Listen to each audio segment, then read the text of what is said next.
Hello dear friends, स्वागत है आपका शिक्षा क्लासेस पर। दोस्तों, आज से हम लोग जो है यूपी पेट एग्ज़ाम के लिए प्रैक्टिस सेट स्टार्ट कर रहे हैं, जिसमें जीएस के टोटल क्वेश्चंस होंगे और लगभग जो है 55 क्वेश्चंस हैं आप लोगों के लिए। कितने हैं? 55 क्वेश्चंस हैं और यह क्वेश्चंस सभी सब्जेक्टों से लिए गए हैं जीएस के। तो क्लास को अंत तक देखिए। चलिए स्टार्ट करते हैं। पहला क्वेश्चन है कि निम्न में से कौन हड़प्पा संस्कृति के पूर्व सीमांत का निर्धारण करता है? तो जो हड़प्पा संस्कृति थी, इसका पूर्व सीमांत का निर्धारण करती थी आलमगीरपुर। ऑप्शन सी इसका सही है। ठीक है, अब तो कुछ और भी देख लेते हैं इसमें। जैसे उत्तर की ओर पूछा जाए तो कौन सा शहर है? तो मांडा। पूरब की तरफ आलमगीरपुर, आलमगीरपुर और दक्षिण में हो जाएगा दैमाबाद, दैमाबाद। उसी प्रकार से पश्चिम में हो जाएगा सुतकांगडोर, सुतकांगडोर। ठीक है, चलिए नेक्स्ट क्वेश्चन देखते हैं।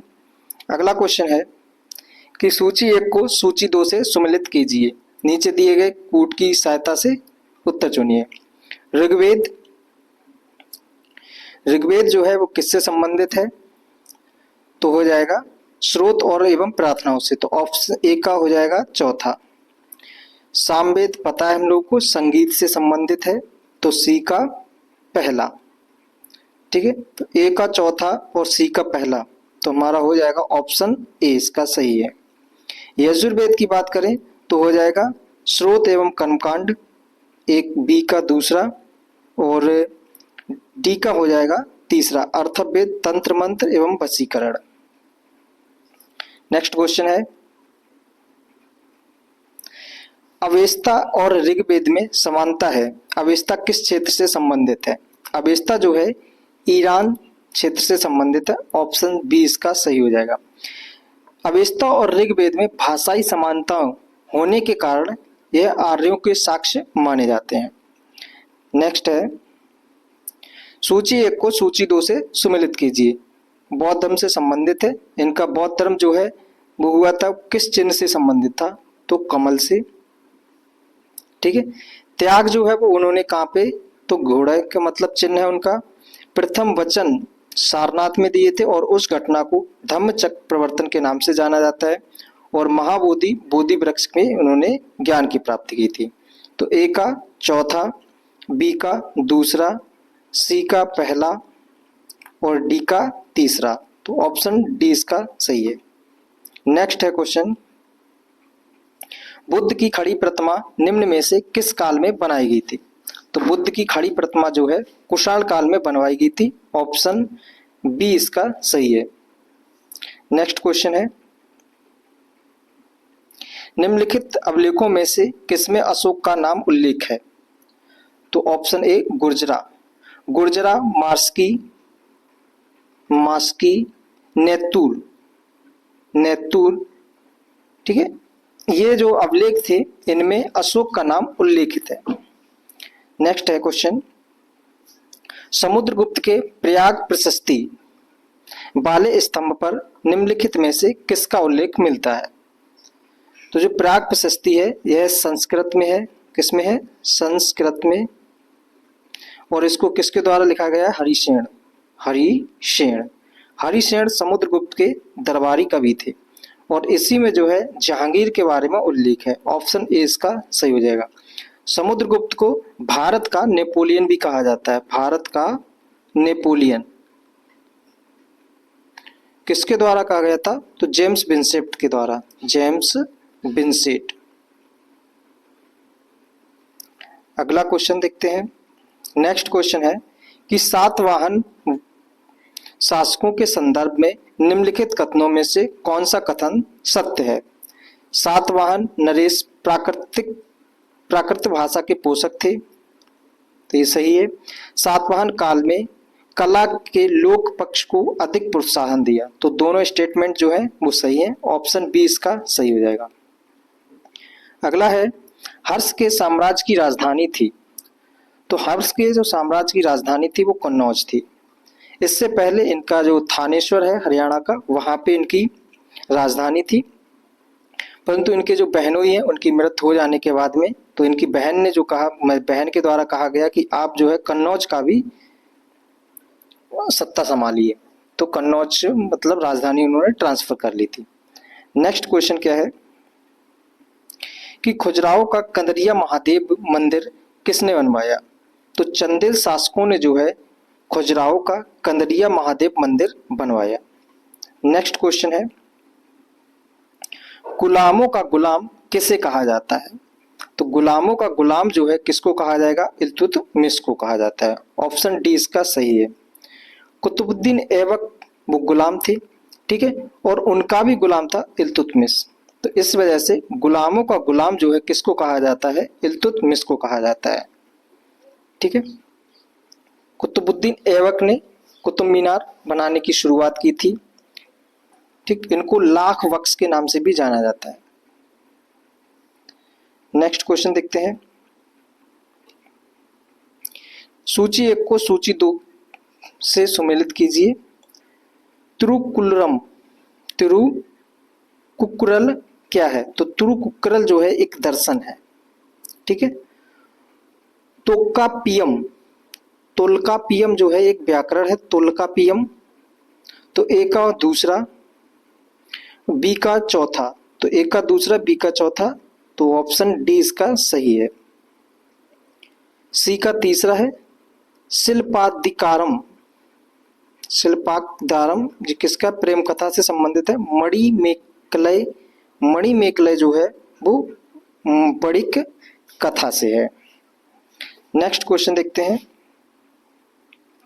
टोपरा तथा मेरठ से 2 अशोक स्तंभ लेक दिल्ली कौन लाया?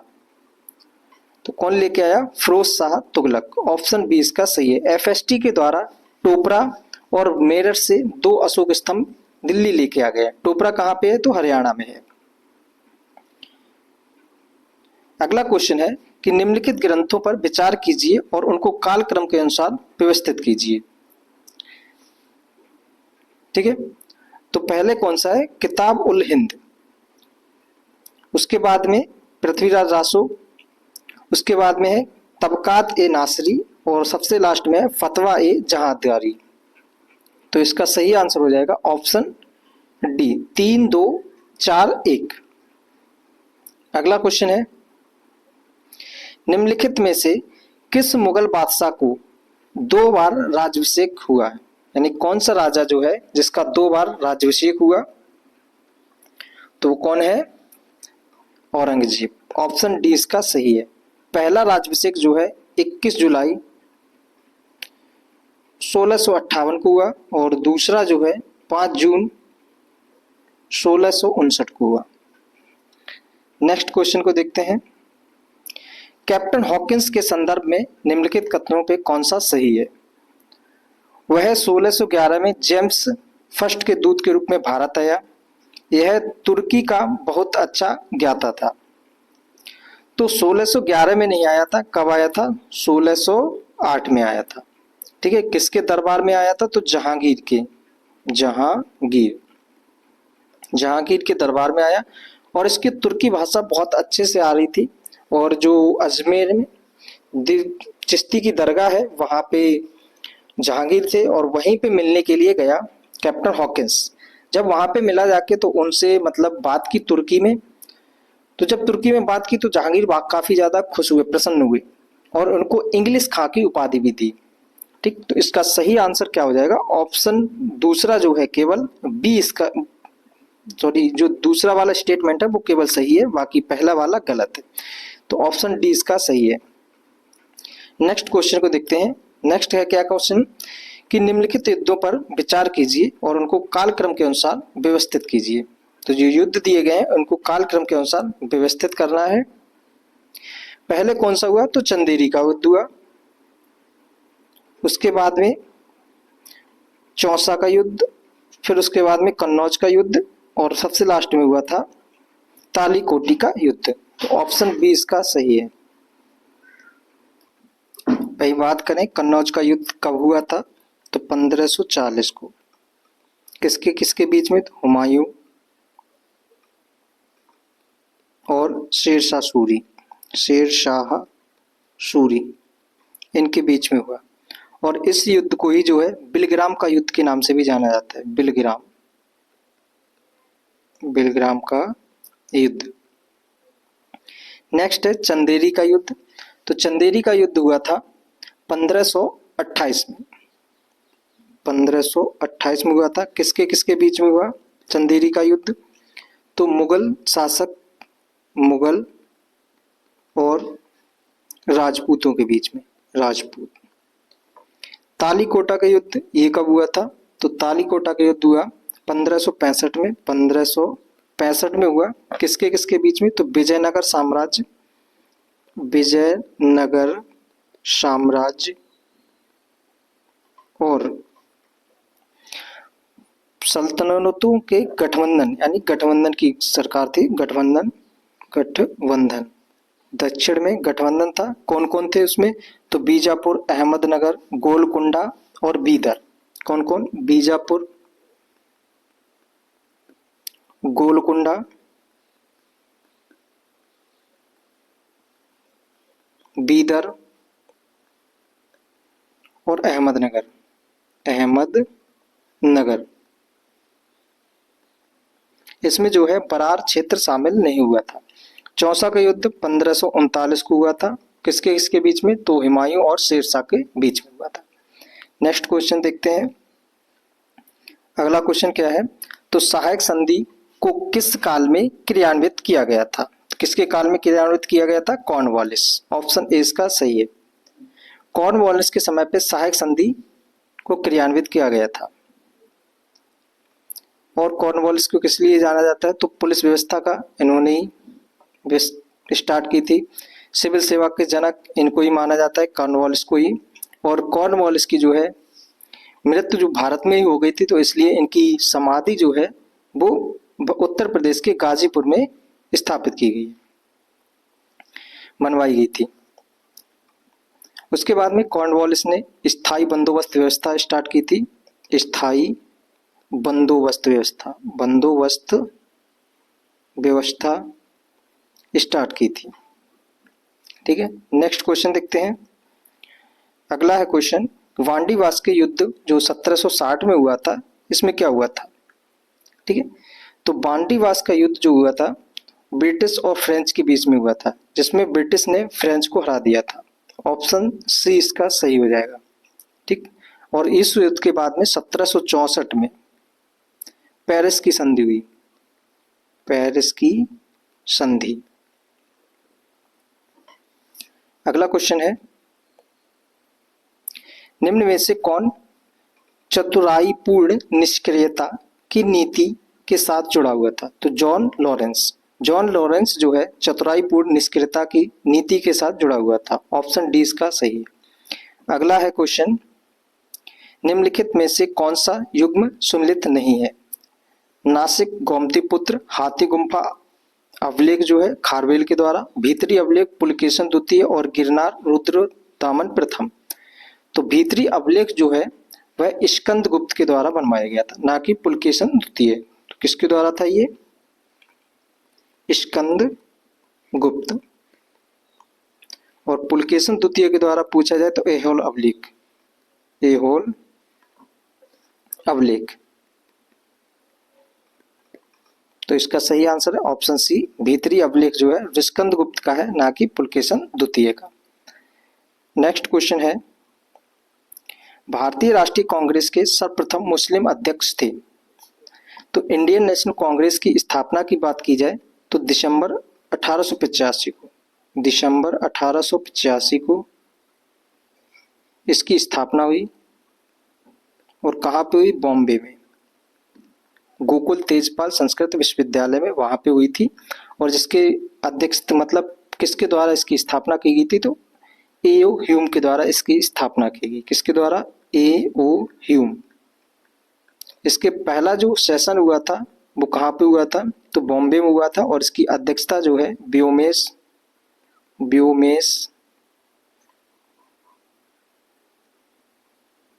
चटर्जी,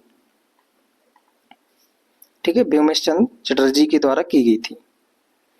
और बात करें इसकी, जो प्रथम मुस्लिम अध्यक्ष थे वो बदरुद्दीन तैयब जी थे। तीसरी वाली जो इंडियन नेशनल कांग्रेस का अधिवेशन था,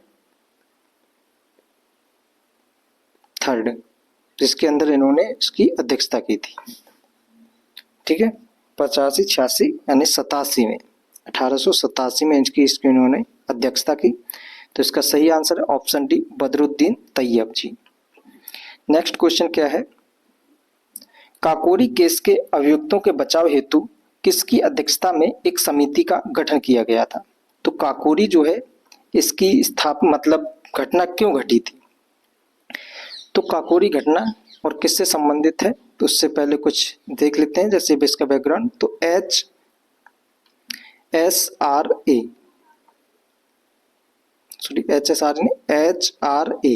हिंदुस्तान रिपब्लिक एसोसिएशन, 1924 में इसकी स्थापना हुई थी। कहाँ पे? तो कानपुर में, ठीक है, सचिंद्र नाथ सान्याल के द्वारा की गई थी। इसी के सदस्यों के द्वारा जो है 9 अगस्त 1925 को काकोरी ट्रेन को लूटा गया और कई लोग थे, जिसमें राम प्रसाद बिस्मिल, राजेंद्र लाहाड़ी, अशफाक उल्लाह खां, चंद्रशेखर आजाद, ये व्यक्ति शामिल इसमें थे। तो इनको जो है फांसी की सजा सुनाई गई और इनकी पैरवी जो है करने के लिए एक बचाव समिति बनाई गई थी, जिसके अध्यक्ष जो है गोविंद वल्लभ पंत को बनाया गया था। ऑप्शन बी इसका सही हो जाएगा। नेक्स्ट क्वेश्चन देखें, तो अगला क्वेश्चन है, निम्नलिखित में से कौन नेहरू की अंतरिम सरकार जो 1946 में बनाई गई थी, जिसके वित्त मंत्री कौन है? तो कौन थे? लियाकत अली। ऑप्शन सी इसका सही है। जब 2 सितंबर 1946 को अंतरिम सरकार गठित हुई थी, तब मुस्लिम लीग इसके अंदर शामिल नहीं थी, परंतु बेवेल के कहने पर कुछ ज्यादा ही उन्होंने फोर्स डाला और मुस्लिम लीग फिर उसमें शामिल हुई। फिर भी जिन्ना जो है इसमें शामिल नहीं हुआ और उनकी मतलब नीति रही कि इंडियन नेशनल कांग्रेस जो है इसके जितने भी काम होंगे उनको रोकने का काम करना है। तो इसके लिए उन्होंने मांग की कि हमें वित्त जो है वो चाहिए, हमें वित्त मंत्रालय। तो लियाकत अली बनी, मतलब 5 जो मंत्री थे उनको बस इस्तीफा देना पड़ा, फिर उसके बाद में मुस्लिम लीग के 5 जो है एंटर किए गए थे इसमें। राजेंद्र प्रसाद जो इसमें है उनको खाद्य मंत्री बनाया गया था, राजेंद्र प्रसाद को। नेक्स्ट क्वेश्चन की बात करें तो अगला क्वेश्चन है, साइमन कमीशन भारत किस वर्ष आया? साइमन कमीशन की बात करें तो साइमन कमीशन की स्थापना जो है 1927 में हुई थी, ठीक है, और भारत जो है 1928 में भारत आया। साइमन कमीशन के विरोध में हर जगह क्षेत्रीय नेता जो है उसका विरोध कर रहे थे। तो पंजाब में जो है कौन कर रहे थे? लाला लाजपत राय। लाला लाजपत के राय के द्वारा साइमन कमीशन का नेतृत्व किया, मतलब वो विरोध किया गया प्रोटेस्ट के रूप में। कहाँ पे? तो पंजाब में। फिर उसी के दौरान जो है अंग्रेज अधिकारी था स्कॉट, उसने ऑर्डर दिया कि इन पे लाठियां चलाइए, मतलब जो भीड़ है। जब लाठी चाल का ऑर्डर दिया तो लाला लाजपत राय चोटिल हो गए और उनकी कुछ दिनों के बाद में मौत हो गई। तो इन्हीं की मौत का बदला लेने के लिए भगत सिंह, राजगुरु और सुखदेव जो हैं उनके द्वारा तो फिर स्कॉट की खोपड़ी खोलने का विचार बनाया गया, ठीक है। तो किसके द्वारा बनाया गया था? HSRA, Hindustan socialist Republic association, जो संगठन बना था 1928 में, उनके सदस्यों के द्वारा। जिसके सदस्य थे भगत सिंह, राजगुरु, सुखदेव और चंद्रशेखर आजाद। परंतु गलत इन्फॉर्मेशन की वजह से, गलत सूचना मिली और उसकी वजह से जो है स्कॉट की जगह पे सैंडर्स की ढक्कन खोल दिया गया, मतलब सैंडर्स को मार दिया गया। तो ये घटना थी। साइमन कमीशन भारत कब आया? तो 1928 को। इसका गठन हुआ था 1927 को। पूरा प्रोसेस हम लोग समझ चुके हैं। नेक्स्ट क्वेश्चन क्या है? निम्नलिखित, मतलब जो सूची 1 को सूची 2 से सम्मिलित करना है। सूची 1 में क्या है? यहाँ से इंडियन पॉलिटी स्टार्ट हो गई। इसमें से जो हमें पहले पता है उसके बारे में देखेंगे। देखिए, जैसे सर्वोच्च न्यायालय की स्थापना किस एक्ट के तहत हुई थी? तो 1773 के एक्ट के तहत। इसकी स्थापना 1774 में हुई थी सुप्रीम कोर्ट की, और अधिनियम कौन सा था? तो 1773 का। नेक्स्ट है, इंग्लिश मिशनरियों को भारत में कार्य करने की अनुमति दी गई थी। तो कब दी गई थी? तो 1813 में। ठीक, तो बी का पहला एक में ही है, और सी का तीसरा। ठीक है, बी का पहला यहाँ पे होगा,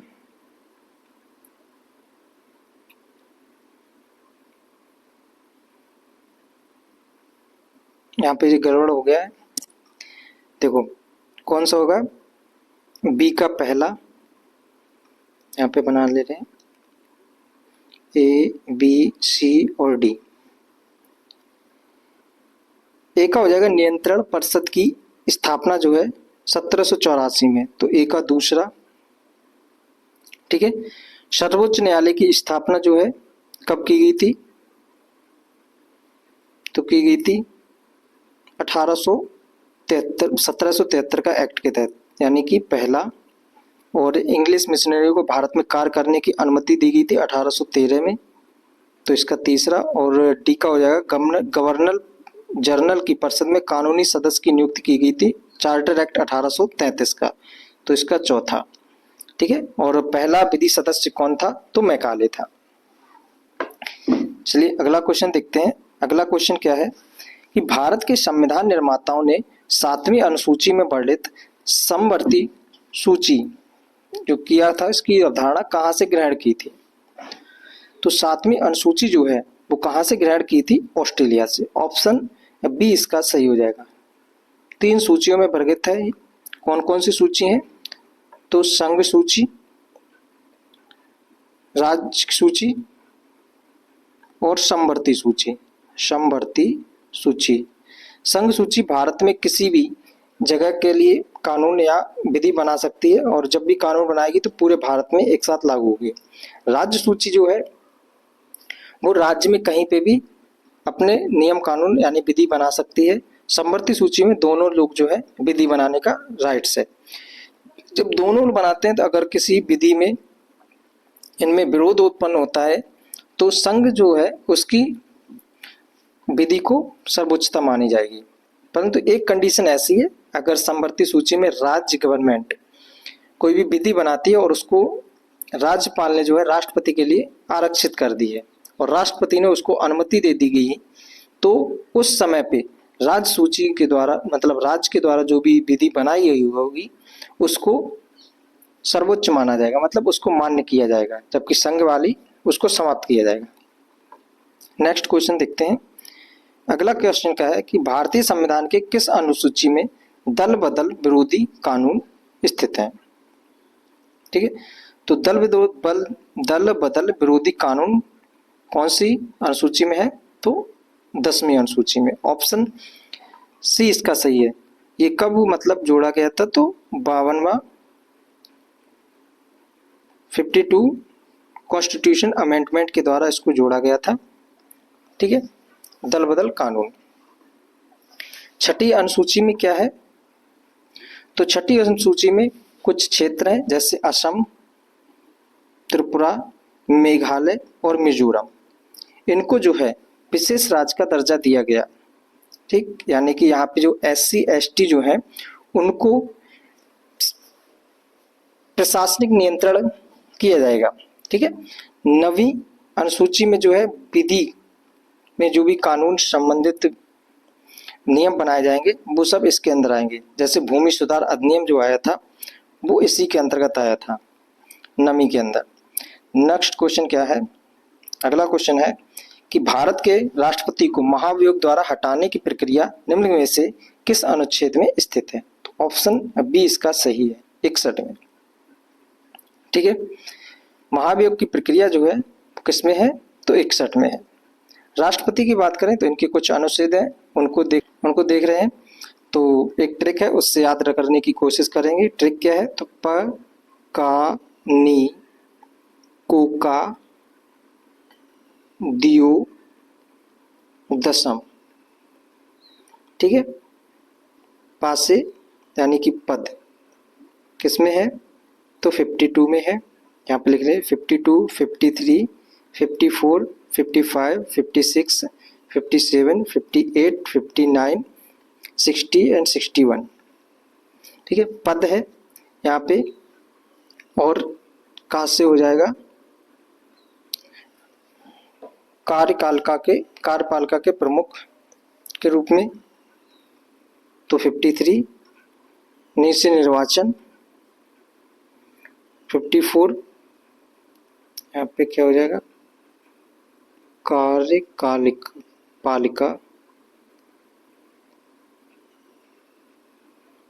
पालिका के प्रमुख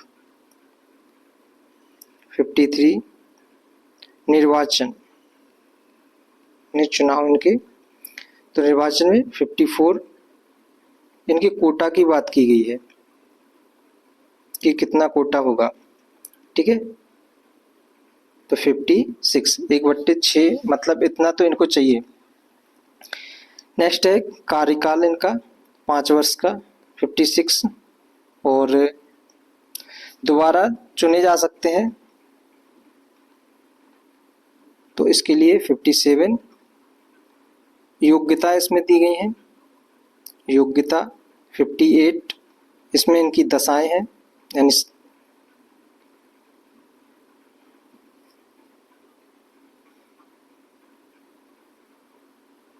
59, और साथ से शर्तें दी गई हैं 60 में, और महाभियोग तो 61 में इम्पीचमेंट। ठीक है, तो ये राष्ट्रपति से संबंधित कुछ महत्वपूर्ण अनुच्छेद थे, तो उनको देख लिया हम लोगों ने। नेक्स्ट क्वेश्चन देखते हैं। नेक्स्ट क्वेश्चन है कि भारतीय संविधान की प्रस्तावना में धर्मनिरपेक्ष, समाजवादी और एक और शब्द था अखंडता, इन तीनों शब्दों को जोड़ा गया किस संविधान संशोधन के द्वारा, तो 42वें संविधान संशोधन के द्वारा। ऑप्शन सी इसका सही है। 42वां संविधान संशोधन 1976 को हुआ था, और इसको जो है लघु संविधान संशोधन भी कहा जाता है। लघु संविधान के नाम से भी इसको जाना जाता है, लघु संविधान, क्योंकि इसके अंदर कई सारे प्रावधान चेंज किए गए थे। नेक्स्ट क्वेश्चन क्या है, भारत के नियंत्रक एवं महालेखा परीक्षक की नियुक्ति की जाती है, तो राष्ट्रपति के द्वारा की जाती है। भारत के नियंत्रक एवं महालेखा परीक्षक की नियुक्ति किसके द्वारा की जाती है, तो राष्ट्रपति के द्वारा। नेक्स्ट क्वेश्चन क्या है, भारतीय संविधान का अनुच्छेद कौन सा है जो बच्चों के शोषण के विरुद्ध मौलिक अधिकार से संबंधित है, तो आर्टिकल 24। आर्टिकल 24 जो है बच्चों के शोषण से संबंधित है, यानी कि 14 वर्ष से कम बच्चों को जो है जोखिम भरे काम नहीं कराए जाएंगे। 23 में क्या है, तो बालात श्रम है, बालात और मानव तस्करी। ठीक है, 19 में है वाक एवं अभिव्यक्ति की स्वतंत्रता, वाक एवं अभिव्यक्ति की स्वतंत्रता है, इसी में प्रेस की स्वतंत्रता है। 17 में अस्पृश्यता यानी छुआछूत का अंत के बारे में बात की गई, छूत का अंत। नेक्स्ट क्वेश्चन देखते हैं। अगला है क्वेश्चन कि भारतीय संविधान के अनुच्छेद 170 के अनुसार किस राज्य की विधानसभा यानी किसी राज्य की विधानसभा के सदस्यों के न्यूनतम और अधिकतम संख्या हो सकती है, तो कितनी हो सकती है न्यूनतम और अधिकतम, तो न्यूनतम होगी 60 और अधिकतम 500। ठीक है, विधानसभा और विधान परिषद जो है इनके गठन निर्माण की बात किस आर्टिकल में की गई है, तो आर्टिकल 169 में। ठीक है, नेक्स्ट क्वेश्चन देखते हैं। नेक्स्ट क्वेश्चन क्या है, योजना आयोग का उपाध्यक्ष किसके समकक्ष होता है, तो कैबिनेट मंत्री के। कैबिनेट मंत्री के समकक्ष होता है योजना आयोग का उपाध्यक्ष। योजना आयोग का अध्यक्ष कौन होता है, तो अध्यक्ष होते हैं भारत के प्रधानमंत्री। नेक्स्ट क्वेश्चन क्या है, मुस्लिम लीग द्वारा पाकिस्तान का प्रस्ताव पारित किया गया था, तो मार्च 1940 को। मार्च 1940 को मुस्लिम लीग का पाकिस्तान का प्रस्ताव रखा गया था, किसके द्वारा? तो लाहौर अधिवेशन था मुस्लिम लीग का, और जिसकी अध्यक्षता जो है जिन्ना कर रहे थे, जिन्ना, ठीक है। और उन्हीं के द्वारा जो है पाकिस्तान का प्रस्ताव रखा गया था 1940 में। बात करें मुस्लिम लीग की स्थापना जो है 1906 में हुई थी। नेक्स्ट क्वेश्चन क्या है कि निम्नलिखित स्थानों में से कहां पर भागीरथी एवं अलकनंदा नदियां मिलती हैं? तो कहां पे मिलेंगी भागीरथी और अलकनंदा? देवप्रयाग में। ऑप्शन ए इसका सही हो जाएगा। नेक्स्ट क्वेश्चन क्या है, भारत की निम्न मिट्टियों में से कौन बैसाल्ट लावा के अपक्षय के कारण निर्मित हुई है? तो कौन सी मिट्टी है? रेगुर मिट्टी। बैसाल्ट मिट्टी मतलब बैसाल्ट लावा या ज्वालामुखी से निर्मित जो मिट्टी होती है वो काली मिट्टी, काली मिट्टी, ठीक है। और जो बैसाल्ट चट्टानें हैं वो आग्नेय चट्टानों की अपेक्षा जो है मुलायम होती हैं और इसको जो है नदियों के द्वारा विक्षेपित किया जा सकता है। रेगुर मिट्टी, काली मिट्टी, कपासी मृदा, और इसी को एक और नाम है से जाना जाता है, चरनोजम के नाम से भी जाना जाता है, ठीक है। काली मिट्टी का काला रंग जो है टिटेनीफेरस मैग्नेटाइट के कारण होता है, टिटेनीफेरस मैग्नेटाइट। नेक्स्ट क्वेश्चन क्या है, हरित क्रांति के फलस्वरूप गेहूं का प्रति एकड़ उत्पादन का रिकॉर्ड अंक था, तो कितना था? 2000 किलोग्राम। हरित क्रांति की बात करें तो भारत में जो है हरित क्रांति के जनक किसको माना जाता है? तो एम.एस. स्वामीनाथन को, एम.एस. स्वामीनाथन, इनको माना जाता है भारत में हरित क्रांति के जनक। भारत में हरित क्रांति जो है कब स्टार्ट की गई थी? तो 1967 में की गई थी, ठीक। 1967 में हरित क्रांति की शुरुआत की गई और इसके अंतर्गत हाई यील्ड वैरायटी के जो बीज हैं उत्तम गुणवत्ता वाले उनको यूज किया गया था और सबसे ज्यादा फोकस जो है गेहूं और चावल पे किया गया था। यह कहाँ पे ज्यादा फली फूली? तो उत्तर प्रदेश का पश्चिमी क्षेत्र और हरियाणा, पंजाब, यहाँ पे जो है काफी ज्यादा विकसित हुई थी, हरित क्रांति सफल हुई। बात करें विश्व में हरित क्रांति के जनक कौन है? तो नॉर्मन बोरलॉग, ठीक है। विश्व में हरित क्रांति के जनक कौन है? Norman Borlaug. नेक्स्ट क्वेश्चन देखते हैं। तो अगला क्वेश्चन है, नीचे दो कथन है जिनमें से एक को अभिकथन और दूसरे को कारण कहा गया है। एसोसिएशन और कारण के बारे में बात की गई है। अभिकथन क्या है? तो दक्षिण पश्चिम मानसून मौसम के दौरान तमिलनाडु तट शुष्क रहता है, इस तरह से समझ ले रहे हैं। जब भारत का नॉर्थ वेस्ट मानसून आता है तो ये वाला जो क्षेत्र है तमिलनाडु वाला क्षेत्र, ये वाला क्षेत्र क्या रहता है? तो वृष्टि छाया क्षेत्र रहता है, यानी कि रेन शैडो, ठीक। तो रेन शैडो वाला ये वाला क्षेत्र है। और अगर नॉर्थ ईस्ट से मानसून आता है, नॉर्थ ईस्ट से मानसून आता है तो इसमें क्या होगी? बरसात होगी।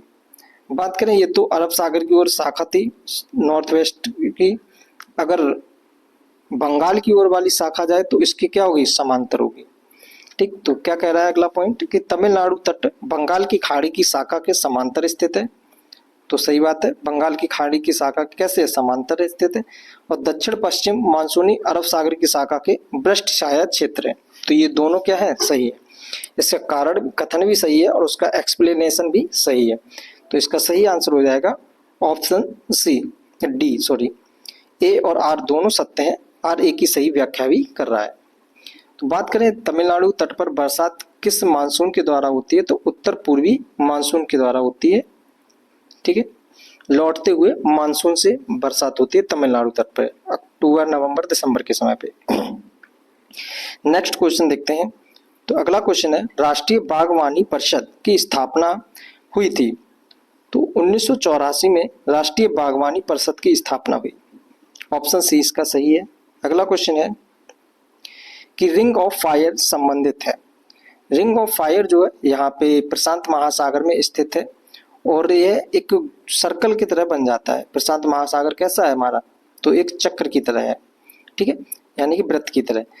तो वहां पे जो है इसके आसपास वाले क्षेत्रों में भूकंप वगैरह, ज्वालामुखी, ये चीजें आती रहती हैं, ठीक। तो इस वजह से इसको क्या बोला जाता है, रिंग ऑफ फायर। तो इसमें जंगल की आग से कोई संबंध नहीं है, तो 4 वाला ऑप्शन हमारा गलत हो जाएगा। इसका ऑप्शन सही है ऑप्शन ए, 1, 2 और 3। नेक्स्ट क्वेश्चन क्या है, निम्नलिखित में से किस एक को भोर का तारा भी कहा जाता है। भोर का तारा, सांझ का तारा, इवनिंग स्टार, ठीक है। तो किसको कहा जाता है, शुक्र ग्रह को। ऑप्शन बी इसका सही है। नेक्स्ट क्वेश्चन देखते हैं, ब्लैक पर्वत अवस्थित है। तो ब्लैक पर्वत यानी ब्लैक फॉरेस्ट पर्वत जो है वो कहाँ पे अवस्थित है, ब्लैक पर्वत यूएसए में स्थित है। ऑप्शन डी इसका सही है, ठीक है।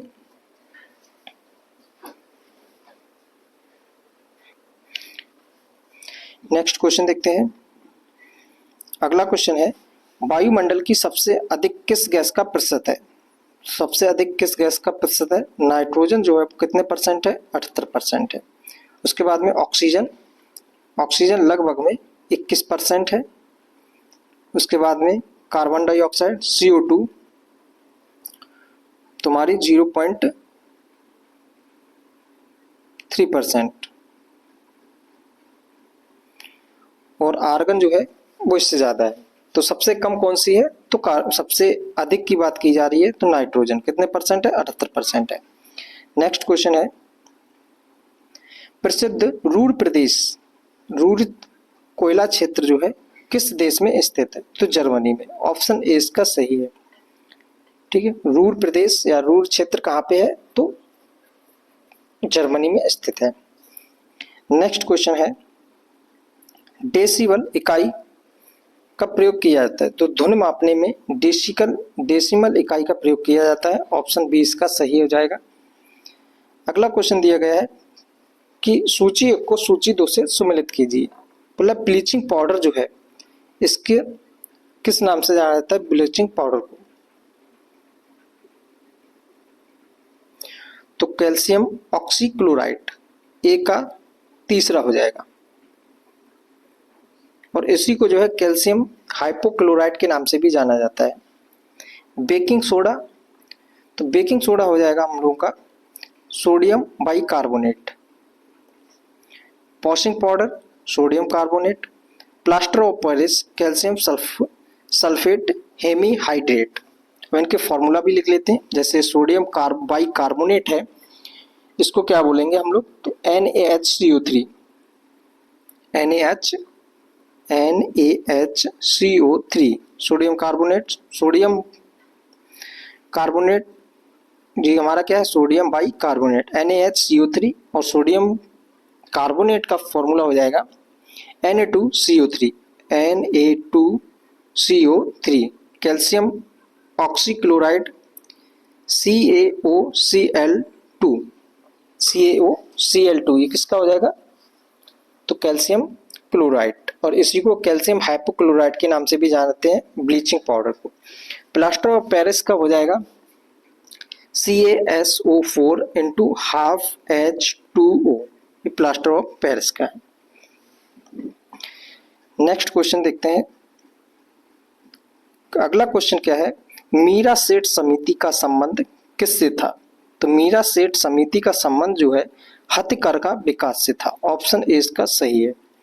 नेक्स्ट क्वेश्चन है, अफ्रीका की कौन सी नदी मकर रेखा को 2 बार काटती है, तो मकर रेखा को 2 बार काटने वाली नदी कौन सी है, तो लिम्पोपो नदी है, ठीक है। वहीं बात करें कांगो नदी जो है वह भूमध्य रेखा को 2 बार काटती है, भूमध्य रेखा को 2 बार काटती है, कौन सी नदी, कांगो नदी। वहीं बात करें कर्क रेखा को 2 बार कौन सी नदी काटती है, तो हो जाएगी माही नदी, और ये है कहाँ पे, तो अपने देश भारत में है। नेक्स्ट क्वेश्चन की बात करें तो अब यहाँ से कुछ अर्थव्यवस्था संबंधित है, जैसे भारतीय अर्थव्यवस्था कैसी है, तो भारतीय अर्थव्यवस्था जो है वो मिश्रित अर्थव्यवस्था है। मिश्रित अर्थव्यवस्था कैसी? तो जिसमें पूंजीवादी अर्थव्यवस्था और सामाजिक अर्थव्यवस्था दोनों के गुण पाए जाएं। पूंजीवादी अर्थव्यवस्था जिसमें निजी सेक्टर का ही पूर्ण स्थायित्व होता है, यानी कि उसका ही कंट्रोल रहेगा, और सामाजिक में गवर्नमेंट का कंट्रोल रहता है। मिश्रित में क्या हो जाएगा? तो गवर्नमेंट और प्राइवेट सेक्टर जो है दोनों का कॉम्बिनेशन पाया जाता है। तो भारत की कैसी अर्थव्यवस्था है? मिश्रित अर्थव्यवस्था है। नेक्स्ट क्वेश्चन अब यहाँ से हमारे कौन सा है? तो करंट से रिलेटेड क्वेश्चन है। क्या है क्वेश्चन? इसरो किस रॉकेट से अपना 100वां मिशन लॉन्च किया है? तो GSLV F-15 के द्वारा। ऑप्शन बी इसका सही हो जाएगा। GSLV geosynchronous satellite launching vehicle F-15, इसके माध्यम से जो है इसरो ने अपना 100वां मिशन लॉन्च किया है। इसरो की इस बात करें, इंडियन स्पेस रिसर्च ऑर्गेनाइजेशन, इसकी स्थापना जो है 1969 में हुई थी। 1969 में, ठीक है। और इसके 11वें अध्यक्ष जो है वो कौन है? NV नारायण। NV नारायण इसके अध्यक्ष हैं। नेक्स्ट क्वेश्चन देखते हैं। अगला क्वेश्चन है कि 33वां संतोष ट्रॉफी का खिताब किसने जीता है? तो इस खिताब को किसने जीता है? बंगाल के द्वारा जीता गया है। हराया किसको है? तो केरल को हराया है। नेक्स्ट क्वेश्चन है कि मेजर ध्यानचंद खेल रत्न पुरस्कार 2024 में किसे प्रदान किया गया है? तो किसको प्रदान किया गया है? 4 लोगों को दिया गया है। कौन कौन 4 लोग हैं? D कुकेश, मनु भाकर और हरप्रीत सिंह। अगले हैं प्रवीण कुमार, ठीक है, इनको दिया गया है। और ये एक पैरा एथलीट हैं, पैरा एथलीट। इसका सही आंसर ऑप्शन डी है। नेक्स्ट क्वेश्चन है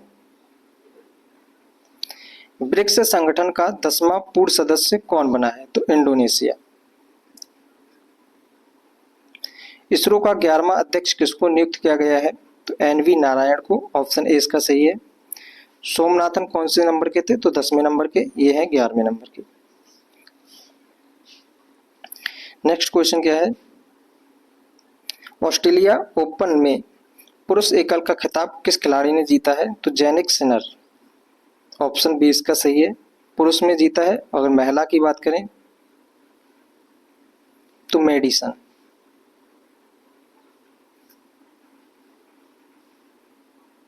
आर्थिक सर्वेक्षण 2024-25 में वित्त वर्ष 2025 के लिए वास्तविक GDP यानी कि रियल GDP का कितने प्रतिशत रहने का अनुमान लगाया है? तो 6.4। ऑप्शन बी इसका सही है।